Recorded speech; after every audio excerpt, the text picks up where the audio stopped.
So here we are, the last one for Kaggle's Intermediate Machine Learning Exercise Data Leakage. So in the last video, before we get started, in the last video, I was kind of being a jerk to the author, but at the same time, I plugged in the transcript into Gemini, and Gemini straight up says I was on point. Okay, the person probably doesn't know too much about how actual credit scores work and what actual credit card companies are looking for when they're approving credit cards. And also they said, Gemini said that the fact that the person was so verbose and so opaque, so the person was using so many words and the words weren't that clear, that person was probably pulling our leg. That being said, whatever, you saw the video, you got out of it what you could get out of it. So now, here we are for this last one. Let's open this up right here. We don't really need it, but we're going to do it out of habit. And let's get to it. So most people find target leakage very tricky until they've thought about it for a long time. Or until they've been in the game for a long time. Okay, and that's the main thing, all right? Like I said in the last video, this data leakage, what we're doing here is getting familiar with the concept and knowing that this thing does exist and can ruin our things, right? But that being said, that's pretty much all we're going to be able to get out of this. So let's go. So before trying to think about leakage in the housing price example, we're going to go through a few examples in other applications. Things will feel more familiar once we come back to a question about housing prices. Okay. So let's start with the setup. Real easy stuff. We're not even going to do any real coding on this one. We're just going to go through a lot of questions and a lot of scenarios. Give me a second. All right. So here's the first one. Step one, the data science of shoelaces. Oh, right. So this feels like this person actually has a lot of experience working with Nike when we read this. So let's go about this. So Nike has hired us as data science consultants to help them save money on shoe materials. Our first assignment is to review a model one of their employees built to predict how many shoelaces they're going to need each month. The features going into the machine learning model include the current month, whatever month it is, okay?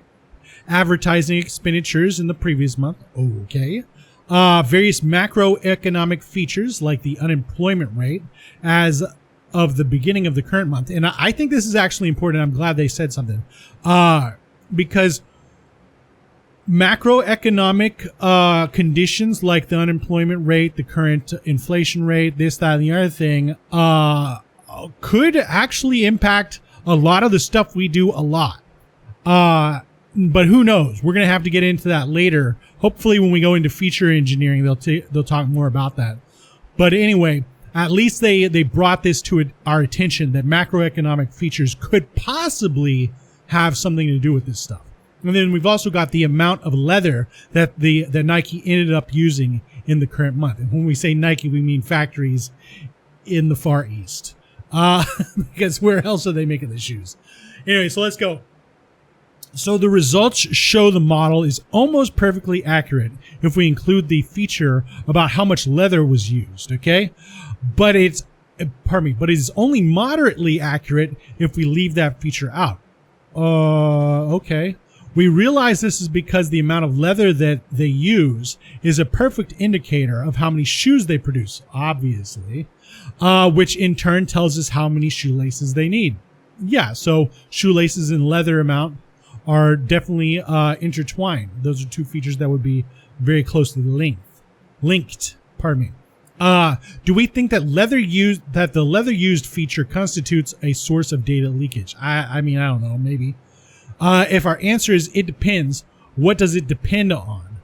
After we've thought about the answer, let's check it against the solution below. Okay, so do we think leather used constitutes a source of data leakage? All right, so we know that target leakage is a function of if we is like a time sensitive thing. So if we make the prediction before we buy the leather, yeah, it's going to definitely be a source of the leakage. But if we make the prediction way after we've got the leather and we know exactly where it's going to be used and we have all the information on the current designs and whatever, then maybe not. I don't know. So let's look at what this person says by checking the answer. And this is how all of them are going to go. We're not going to do any code on this one at all. So let's see this person's opinion on the matter. And this is absolutely an opinion.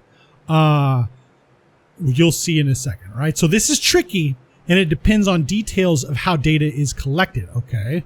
Which is common when thinking about leakage. That's what we just said. Would we, at the beginning of the month, decide how much leather will be used that month? That's the question. Would we, at the beginning of the month, decide that? And my answer is, how do we even know what their process is? You know, I mean, we would have to be intimately aware of exactly how Nike does business to make such a decision. So if so, this is okay if we know at the beginning of the month how much they're going to use, right? But if that is determined during the month, we would not have access to it when we make the prediction. So basically, if the leather was bought on January 15th instead of the 1st, or instead of December 28th, yeah, we might have a situation, right? Let's keep going. If we have a guess at the beginning of the month and it is subsequently changed during the month, the actual amount used during the month cannot be used as a feature because it causes leakage. So now we have to think, you know, when it comes to procuring materials for making products, if there happens to be a glut of materials in the middle of the month to where we could get a nice price on them, we might buy those then, right? But at the same time, you know, if we already have the designs made and the designs were made based on the materials on hand, then we wouldn't have to change anything. So, and it really depends. And then what if in the middle of the month there's a fire at a warehouse holding all of the tongues for the model AB47C that's called the Nike Swoosh Max Pro, you know? Who knows? You know, so yeah, it definitely is going to depend on a lot of factors that I don't think we're going to be, as contractors, I don't think we're going to be privy to a lot of this information. So I don't know what to say about that. That's basically my opinion, is I don't know. So let's go. Step 2, return of the shoelaces. Let's see what this is about. So we have a new idea. We could use the amount of leather Nike ordered rather than the amount they actually used, leading up to a given month as a predictor in our shoelace model. Okay. Does this change our answer about whether there's a leakage problem? If we answered it depends, what does it depend on? So if it's only on stuff that we already have, then there's not going to really be a leakage problem because we're not actually adding more to that pile of materials, right? We're going to know that there's this many of this particular material on hand, and if we cut it like this particular way, we can make this many shoes, right? And so it's not really a big problem on that one. But the only thing it would really depend on are factors that we can't control, or maybe somebody says, I don't even like that thing, or maybe somebody that designed that thing takes Nike to court because of some thing. Nobody knows. Okay, there's no way to tell, but I would say it probably isn't going to have too much of a leakage problem. Maybe I'm wrong. Let's see. Okay, so this could be fine, but it depends on whether they ordered shoelaces first or leather first. Oh, okay. If they ordered the shoelaces first, we won't know how much leather they've ordered when we predict their shoelace needs. Okay. I forgot we were messing with the shoelaces on this, honestly. If they ordered the leather first, then we would have that number available when we place our shoelace order, and that should be okay. So yeah, if we've got all the leather first, then we know how many shoelaces we're going to need. But do we even need a model to tell us that? Shouldn't we just do some simple data analytics, like just this divided by that plus this equals that, and that's how many shoelaces we buy? I mean, honestly, I don't even know. And then we got this next one. Getting rich with cryptocurrencies. What a dream. What an unattainable dream, right? The people getting rich with cryptocurrencies are people that were already rich to begin with. I guarantee you that much. So we saved Nike so much money that they gave us a bonus. Congrats. Our friend, put that in quotes, who is also a data scientist, says he's built a model that will let us turn our bonus into millions of dollars.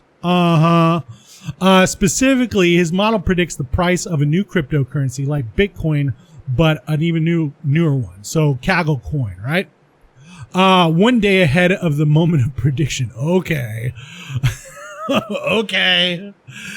His plan is to purchase the cryptocurrency whenever the model says the price of the currency in dollars is about to go up. That's I don't know if any of you've been in trading before, but this is so suspicious just to begin with, okay?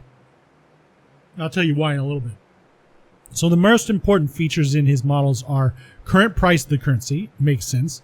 Amount of the currency sold in the last 24 hours. So the volume of currency that's sold in the past 24 hours.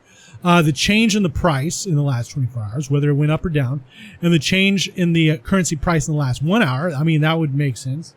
And the number of new tweets in the last 24 hours that mention the currency. I think this is actually the most important one, because this is directly related to this for the most part, okay? Because people don't buy unless they're told to buy. And if you're told to buy, buddy, you're going to go broke. If you believe people telling you when to buy crypto, bro, you are going to go broke, because that's the name of the game, is to make you be the last one there that didn't make any money. That's everybody's goal in trading. Anyway, there we go.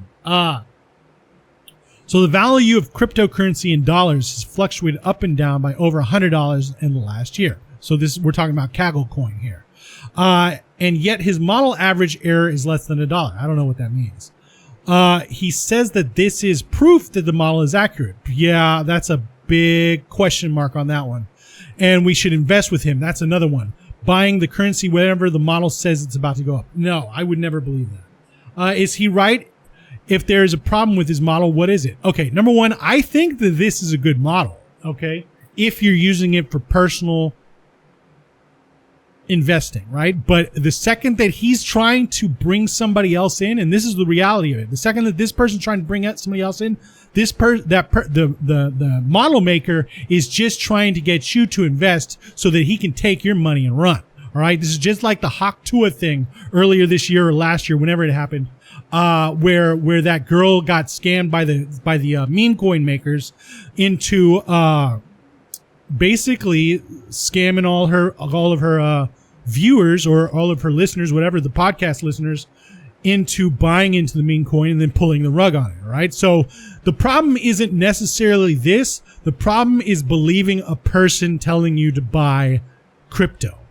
That's the biggest mistake you could make in your life. I'm going to tell you right now, and this is the only time I'm going to say it unless I say it again.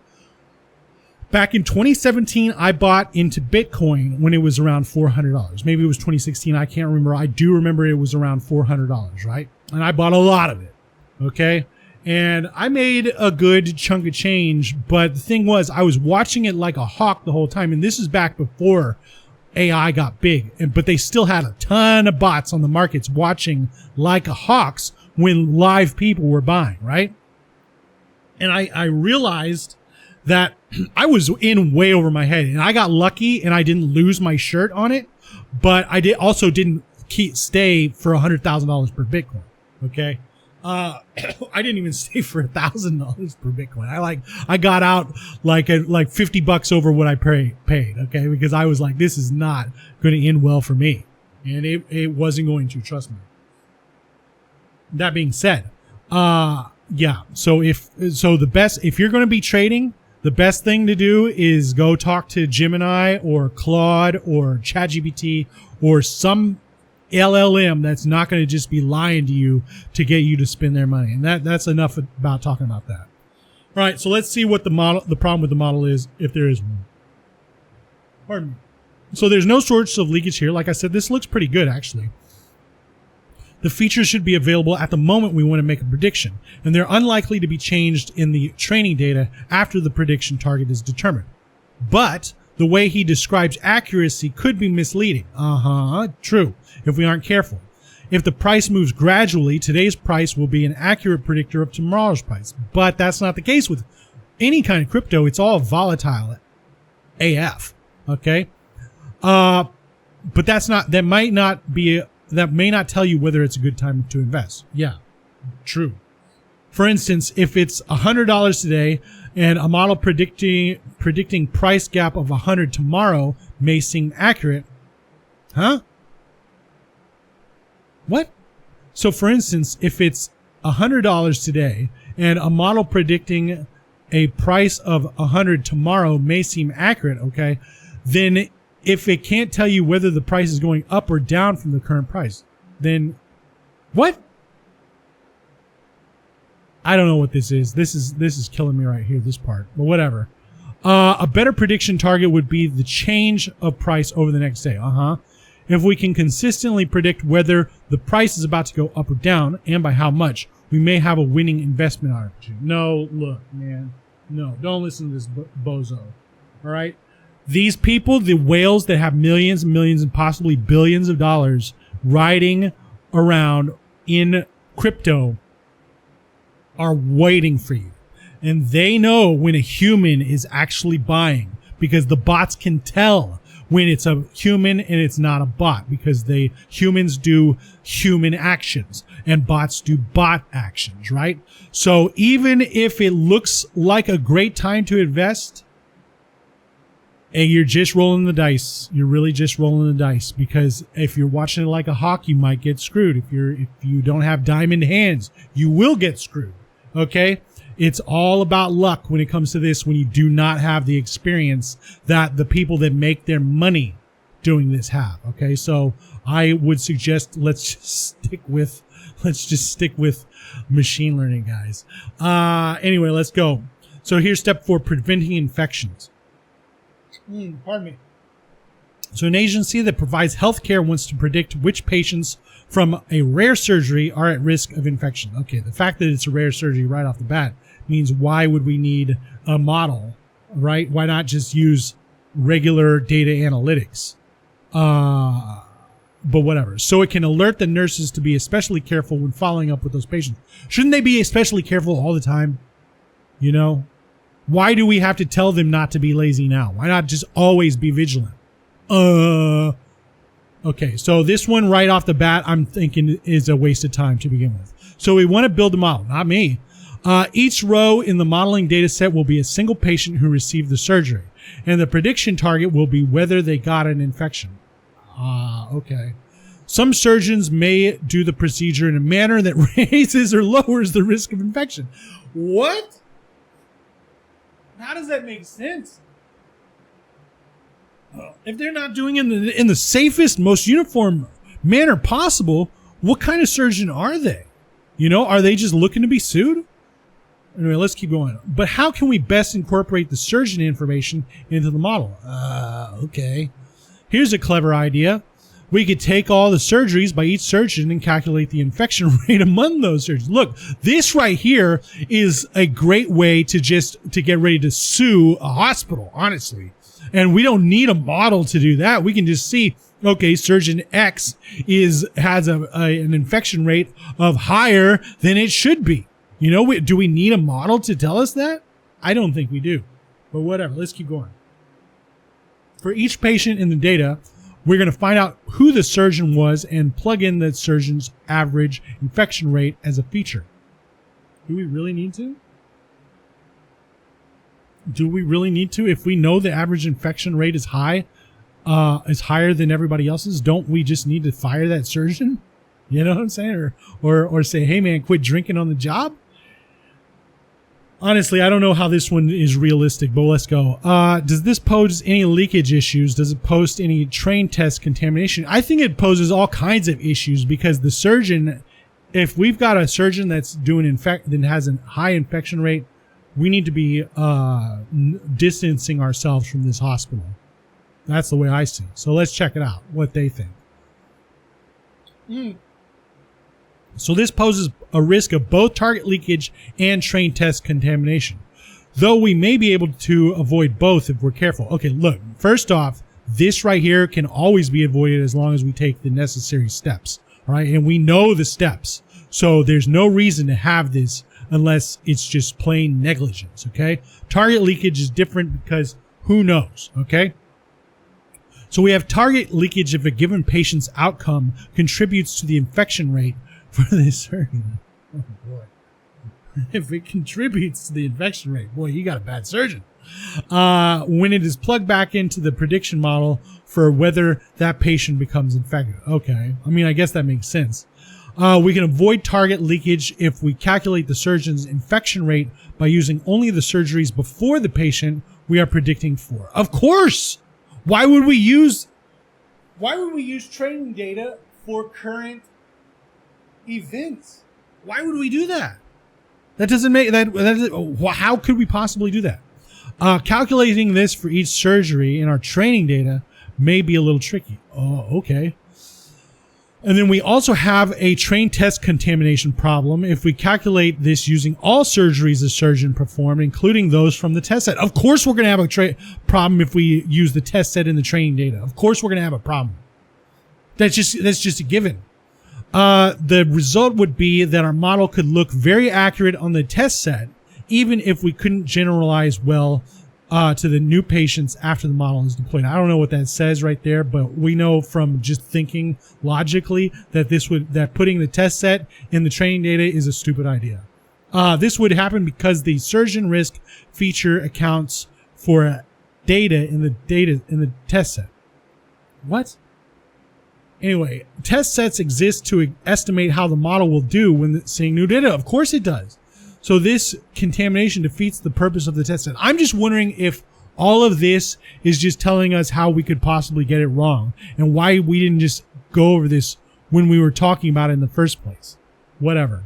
Anyway, let's go. So now we've got something more familiar to us, housing prices. So we're going to build a model to predict housing prices. The model will be deployed on an ongoing basis to predict the price of a new house, when a description is added to a website. Okay. Here are 4 features that could be used as predictors. The size of the house, true. Average sales price of homes in the same neighborhood, okay. Latitude and longitude of the house, okay. Whether the house has a basement, all right. We have historical data to train and validate the model. Sounds great. Which of these features is most likely to be a source of leakage? Honestly, this is so easy. Obviously it's this one, because this one is the only one that could possibly have a lot of different varying degrees of whatever, right? Who knows what the average sales price of the homes are? What if there's like 10 houses sold this week? What's that going to do to it? We're not going to change the size of the house. Nobody's going to sell the house before they remodel or before they add a new attic or whatever. The latitude and longitude is absolutely not going to change. And then whether the house has the basement is the same as the size of the house. We're not going to add a basement right after we put the thing up for sale. That doesn't make any sense. All right. So I'm going to say 2. So now we're going to fill in the line below with either 1, 2, 3, or 4. All right. So I think 2. Let's put that in and let's check it. And it says correct, because it's the source of target leakage. And here's the analysis for each one. So the size of the house is unlikely to be changed after it's sold. Okay, so yeah, we don't have to read the rest of that because we know. All right, so here's 2. This is the one we chose. We don't know the rules for when this is updated. If the field is updated in the raw data after the home was sold, then the home sale is used to calculate the average. Okay. This constitutes a case of target leakage. Okay. But why would we predict on a home that's already sold anyway? I don't get it. At an extreme, if only one home is sold in the neighborhood and it is the home we're trying to predict, then the average will be exactly equal to the value that we're trying to predict. Yeah. So if nobody sells in that neighborhood and the only home that's been sold in that neighborhood is the home we're predicting. But I don't get it though. Why would we be predicting a house after it's already been sold? Why even bother? I don't know. So in general, for neighborhoods with few sales, the model will perform very well on training data, but when we apply the model, the home we are predicting won't have been sold yet. Yeah. So this feature won't work the same as it did on the training data. I mean, I guess this is closer to what I've been saying, but at the same time, the reason I think it is because there's just not that many houses in that neighborhood being sold. So you can't really come up with comparable prices in that neighborhood based on the neighborhood alone. You'd have to go for city average or something like that. And it is what it is. Like these are problems that real estate agents have all the time, right? So here's 3, which was latitude and longitude. Yeah, they don't change. And then also the basement thing, it also doesn't change. So basically 2 is the answer. And if we do the solution, it'll say the same stuff. All right, so here's finally the conclusion. So leakage is hard and is a hard and subtle issue. I agree on that. We should be proud if we picked up on these issues in the examples. I would never use the word proud for any of this stuff because we didn't really do much anything, right? And also pride, what do you need it for? What do we need that for? Now that we have the tools to make highly accurate models, I wouldn't go that far either, and pick up on the most difficult practical problems that arise with applying these models to solve real. Now we have the, so now we have the tools and we can pick up on the things. Okay, so I don't think we have the tools to make highly accurate models because the highest one we made, the best one we made was still 15,000. And I have seen those numbers get down to 0 when checking out the actual global leaderboard. So I don't know what to say about that. Anyway, so there's still a lot of room to build knowledge and experience. True. We're not going to try out a competition and we're not going to look through data sets. Again, congrats. Okay, so that's the end of that.